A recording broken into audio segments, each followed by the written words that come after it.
لو انت مبرمج او مونتير او بتعمل اي شغل اونلاين، فكرة انك لسه ما عندكش موقع تعرض عليه شغلك وخدماتك معناه حاجة واحدة، انك بتضيع على نفسك فرص حقيقية. علشان عارف ان الاستضافة غالية والبرمجة بتحتاج وقت ومجهود، فالفيديو ده هيحللك المشكلتين دول. هعرفك ازاي خطوة بخطوة تخلي الاي اي يعمل لك الموقع، وازاي ترفعه كمان على الانترنت من غير ولا جنيه استضافة. يطيب الكلام ويستفتح بالسلام على النبي عليه افضل الصلاة واتم السلام.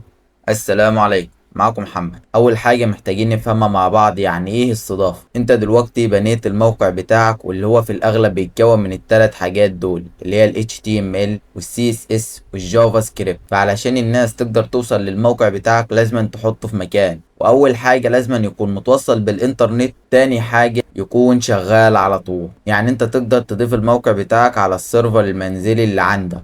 فلو انت مش متابع، احنا عاملين سلسلة عن السيرفر المنزلي، تقدر تشوفها من الاي اللي بتظهر في الجنب او بعد الفيديو.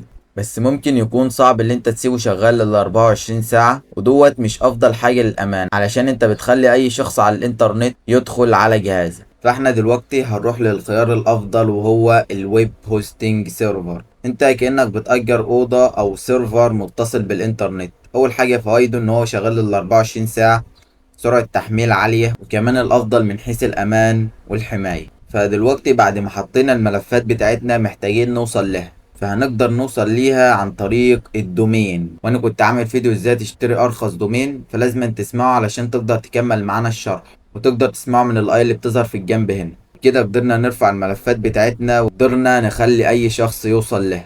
فاحنا دلوقتي هنعمل ايه؟ هنستخدم خدمة اسمها كلاود فلير بيج.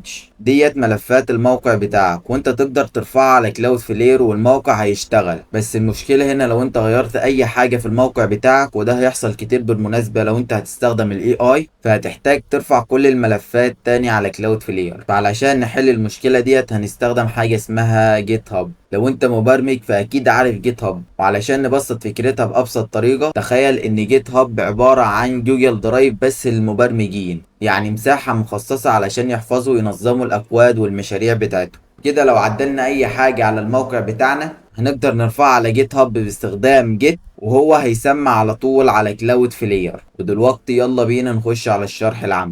نفتح شات جي بي تي واسيب لكم البرومت دوت في الوصف. هنكتب هنا الاسم مثلا، هنختار المجال، بعدين هنضغط سند. فانت حاول تجاوب على كل الاسئله اللي هو عايزها علشان يطلع لك برومت احترافي تقدر تستخدمه على الاي دي بتاعك. فخلص الخطوه ديت وبعدين خش على بعدها. فانت هتجاوب على كل الاسئله وهو طلع لنا البرومت، هناخده كده. بعدين هنفتح اي دي اي، فاحنا هنستخدم انتي جرافتي اي دي اي، هنفتحه في فولدر فاضي. بعدين هنديله البرومت بالشكل ده، بعدين هنضغط سند. هنسيبه يخلص وارجع لكم تاني. لو طلع لك حاجه زي كده التكه سبميت، بدا يبني معانا الموقع بالشكل ده. اعمل لنا ملف السي اس اس، نضغط اكسبت، واعمل ملف ال HTML، كمان اعمل لنا الجافا سكريبت. فهنسيبه يخلص وارجع لكم. وهو كده خلص الموقع بتاعنا. بعدين هتخش على مدير الملفات عندك على index.html عشان يفتح معاك الصفحه دي. جميل والله.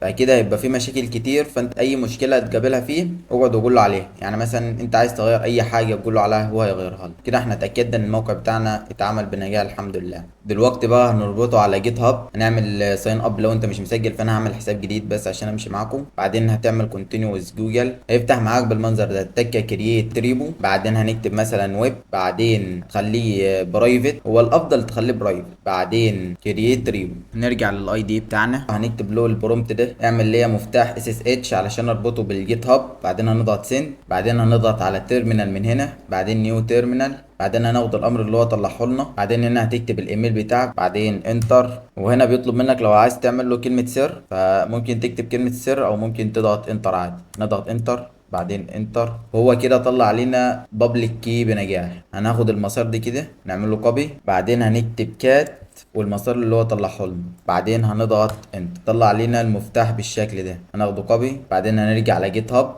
نخش على البروفايل بتاعنا من هنا، بعدين على سيتنجز من عندي اس اس اتش دي، خش عليها، بعدين نيو اس اس اتش كي، بعدين هنا نحط البابليك كي، هنكتب اسم مثلا، بعدين هنضغط اد اس اس اتش كي، وهو كده اتضاف معانا بنجاح. لو رجعنا تاني للصفحة الرئيسية ودخلنا على الريبو اللي احنا عاملينه، تأكد بس ان انت عند ال SSH، بعدين هناخد الأوامر دي كوبي، بعدين هنرجع للاي دي بتاعنا وهنعمل لها بيست هنا، بعدين هنضغط سند من هنا. هو كده رفع الموقع بنجاح الحمد لله. لو رجعنا على جيت هاب وعملنا ريفرش من هنا، هنلاقي الملفات اتضافت هنا. ده الموقع بتاعنا تمام، الحاجات دي كلها هو اللي عاملها. بعدين هنبحث عن كلاود فلير، نضغط انتر، بعدين هتسجل دخول لو انت مش مسجل، فهو فتح معانا بالمنظر ده.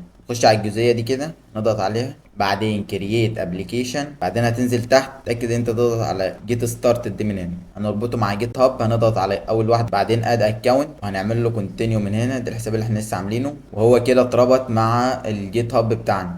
هو دوت الريبو اللي احنا عاملينه. بعدين هنضغط سيت اب، نسيب كل حاجه زي ما هي، بعدين هنضغط سيف على تحت دي، هو بيبدا يرفع الموقع بتاعنا اهوت. بعدين هنضغط عند كونتينيو من تحت. فدلوقتي الموقع بقى مرفوع على الدومين ده، لو دخلت عليه كده هنلاقي الموقع بتاعنا على الدومين اللي هو طلعه لنا ده. لو رجعنا تاني لو عايزين نغير الدومين ده بالدومين اللي احنا مشتريينه، نخش على كاستم دومين، بعدين سيت اب، بعدين هتكتب الدومين بتاعك، بعدين هتضغط كونتينيو، بعدين اكتف دومين. فهو هيدنه في حدود 48 ساعه لحد ما الدومين دوت يشتغل وانت تقدر تخش من عليه. سواء دلوقتي لو عايز تخش على الموقع بتاعك على الدومين دوت على طول، واي تعديل هتعمله على الموقع تقدر تقول له ارفعه لي على جيت هاب، وهو هيسمع معاك على طول على كلاود فلير.